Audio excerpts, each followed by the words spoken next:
राजस्थान के एक छोटे से गांव में एक पुराना कुआं था जिसे सभी लोग भूतिया कुआं कहते थे।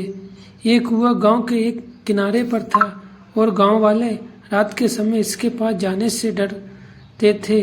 कहा जाता था कि वहां एक आत्मा भटकती है जिसे पलटू भूत कहा जाता था। सालों पहले इस कुएं के पास एक व्यापारी का शव मिला था जिसका नाम हरि सिंह था।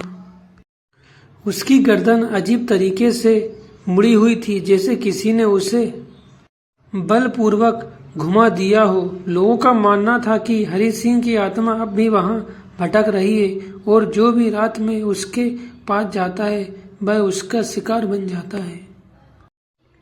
एक दिन गांव का एक नौजवान रवि इस कहानी को महज अंधविश्वास समझते हुए अपने दोस्तों के सामने ये दावा करने लगा कि वह रात में कुएं के पास जाएगा और भूत की अफवाहों का सच सामने लाएगा। आधी रात को रवि एक लालटेन लेकर उस कुएं के पास जा पहुंचा। अंधेरे और सन्नाटे में उसके कदमों की आवाज साफ सुनाई दे रही थी। कुएं के पास पहुंचते ही उसने मजाक करते हुए कहा, पलटू भूत कहाँ हो?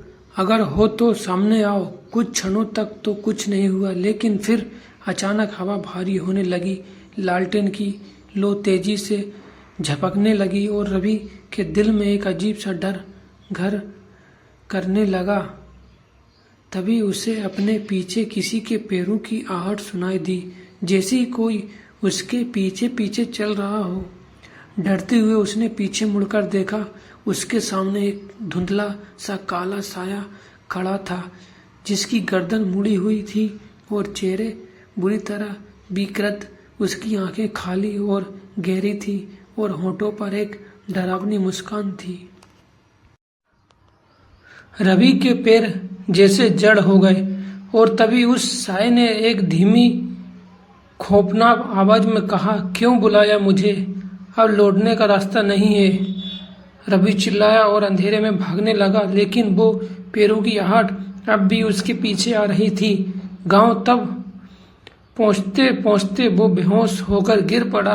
अगली सुबह गांव वालों ने रवि को कुएं के पास पाया। उसकी गर्दन मुड़ी हुई थी और चेहरा भय से सना हुआ था। उस दिन के बाद किसी ने उस कुएं की ओर रात में जाने की हिम्मत नहीं की और पलटू भूत की कहानी गांव में और भी खौफनाक हो गई।